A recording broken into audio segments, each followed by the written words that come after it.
ገብቶሻል? ምግብ ትሽጥ፣ ምግቡ የእሷ ይሁን አለኝ። ይሰማል አውዬ? አዎ ይሰማል። ይሰማል? አዎ ይሰማል። አዎ ይሰማል። ይሰማሻል? አዎ ይሰማል። ይሰማል። ይሰማል። ይሰማል? አዎ አዎ ይሰማል አቡ? አዎ አዎ። ከዛ ትጀምር አለኝ። ከዛ እኔ እሺ ሽማግሌ ሰበሰብኩልሽና ትስራ ምግብ ቤቱን ትስራ አለ። ከዛ ምግብ ቤቱን ትስራ አለ። እሺ ብዬ እኔ አልኳቸው። እኔ አላምነውም። ነገ ብዙ ነገር ነው የሚያደርገኝ። በወረቀት እንፈራረምና በትክክል ትዳራችን ሌላ ነው፣ ቢዝነስ ሌላ ነው። የ3 ወር ልክፈለውና ልጀምር አልኩኝ። ከዛ እሺ ብዬ የ3 ወር ከፈልኩትኝ። 10 ሺህ ብር የ3 ወር ከፈልኩት። ከዛ ምግብ ጀመርኩኝ። ምግብ ጀምሬ ሀቡ ልክ ምግቡ በደንብ እየጣፈጠልኝ ሰው እየመጣ ምናምን ሲጀምር ኤሌክትሪክ ይቆርጥብኛል። ታምኛለሽ? እንዳልሰራ ኤሌክትሪክ ይቆርጣል። ኤሌክትሪክ ቆርጦ አትሰራም ይላል። በሽማግሌ ስብስቤ ድጋሚ አስታርቀውን እጀምራለሁ። ከዛ እሱን ደግሞ ከቀጠለ በኋላ የሰራሁበትን ሂሳብ ከመጠጡ ሂሳብ ጋር አብሮ ይቀበልና የለኝም ይላል። የለኝም ይላል።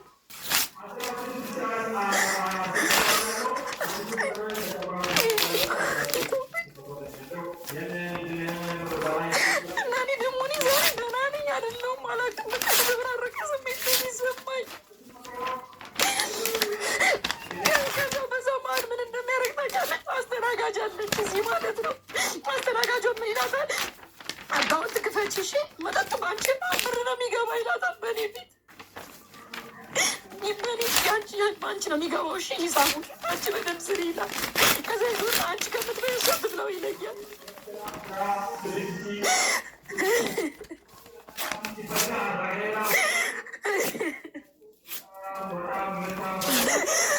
ከዛ ልጅቱ ማለት ነው እግዚአብሔርን አሁን ክርስቶስን የመጨረሻ ጨዋ ነች። እሷ ጠርጥራት የሆነ ነገር እንዳረግ እንድበጠብጥ ነው እሱ የሚፈልገው። እኔ ደግሞ በጣም ነገሮችን በብዙ አቅጣጫ ስለማይ ማለት ነው ምንም አይመስለኝም። አልቀናም። የምቀናው ነገር የለም። አልቀናም። ምንም አልሆንኩም። ምንም አልሆንኩም። ደህና ነኝ። ሂድ እመጣለሁ።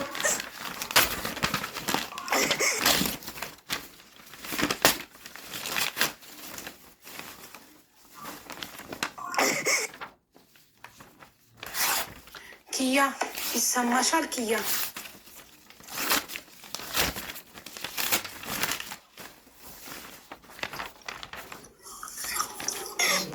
አቡዬ ይሰማኛል። ከማያከብርሽ ሰው ጋር እኮ መቆየት የለብሽም። ይህ ሰው እኮ አያከብርሽም። ቢያከብርሽ እኮ ለአስተናጋጁ አካውንት ክፈችና እሷ አንቺ ከምትበይው እሷ ትብለማት እንደ ጠላት ነው የሚያይሽ። አያከብርሽም። ከማያከብርሽ ሰው ጋር ለምን ትሰሪያለሽ? ለልጄ ብዬ የሚባል ነገር እኮ ውሸት ነው። ለልጄ ብዬ የሚባል ነገር ውሸት ነው። ኪያ ውሸት ነው። ልጅሽ በእንደዚህ አይነት ህይወት ላይ እንደዚህ አይነት እናቷ እየተፈነቀተች እየደማች ሰደበች። ጤነኛ ልጅ አታሳድግም። ኑሮ ይነካል።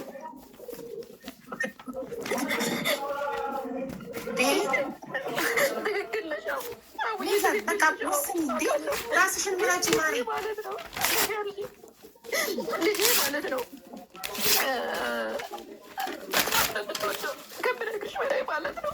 እስቲ ከዚህ ነገር ልራቅ ብዬ ምግብ ቤቱን ትቼው ለ4 ቀን ቤተሰብ ጋር ሄድኩኝ። ቤተሰብ ጋር ሄድኩ ለ4 ቀን። ከ4 ቀን በኋላ ስመለስ የምሰራበት ምግብ ቤቱን ፍርፍርፍርስ አድርጎ ሌላ ነገር አስቀምጦ በቃሚ አድርጎ ጠበቀኝ። እኔ አእምሮዬን እስቲ ቆይ ላስብ በደንብ ከራሴ ልሁን ብዬ ነው ሄድኩኝ።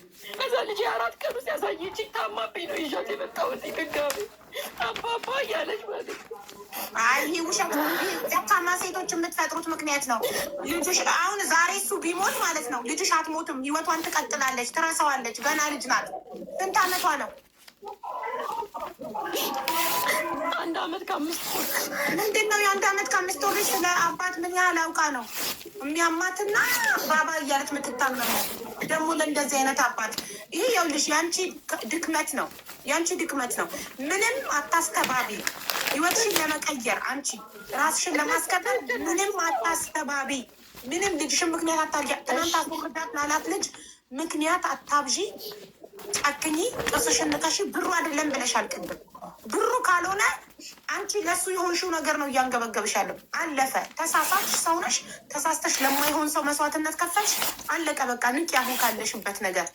እንዴ ጤነኛ ነሽ፣ ወጣት ነሽ፣ ሙሉ አካል አለሽ፣ በራስሽ ትተማመኛለሽ፣ ሰርተሽ መለወጥ እንደምትችል። አሁን ምንድን ነው የሚያስፈልግሽ? መጠንከር፣ መበርታት። ትክክል ነሽ። መጠንከርና መበርታት። ለእንደዚህ አይነት ሰው እንደውም ተሽለሽ ተገኝተሽ ነው ማሳየት ያለብሽ። ከስሩ ሆነሽ ማለቃቀጥ ሳይሆን ከአጠገቡ ርቀሽ ለብቻሽ ቆመሽ ነው ማሳየት ያለብሽ።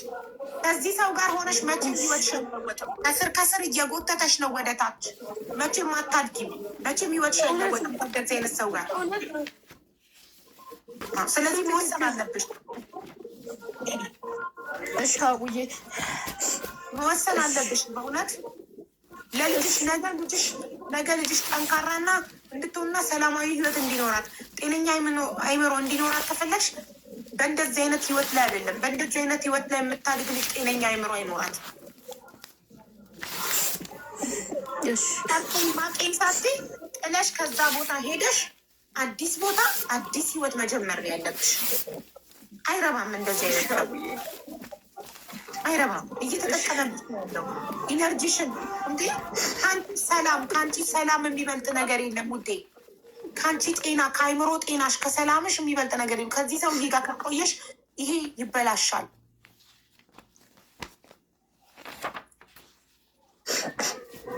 እሺ ልጅሽ አሁን የት ናት ልጅሽ?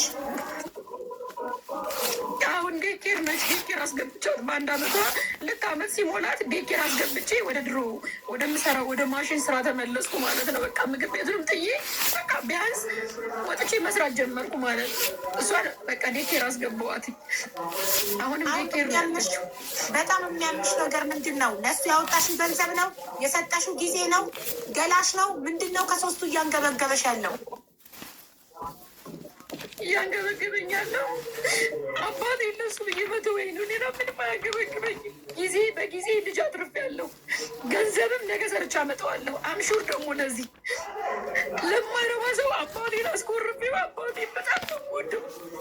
አባቴን ነይ በቃ እዚህ ሆነች ተይው ሲለኝ አይ ነው ብዬ ነው ጥዬ ሄድኩት። እና ማንም ሰው መመክራችሁ ነገር ሴቶች ቤተሰባችሁ ይበልጣል። ወንድ ነገ ጥሎ ሄዳል። ጋፈቅርሽም ባያፈቅርሽም ውሸት ለማንም ብላችሁ ቤተሰብ አትጣሉ።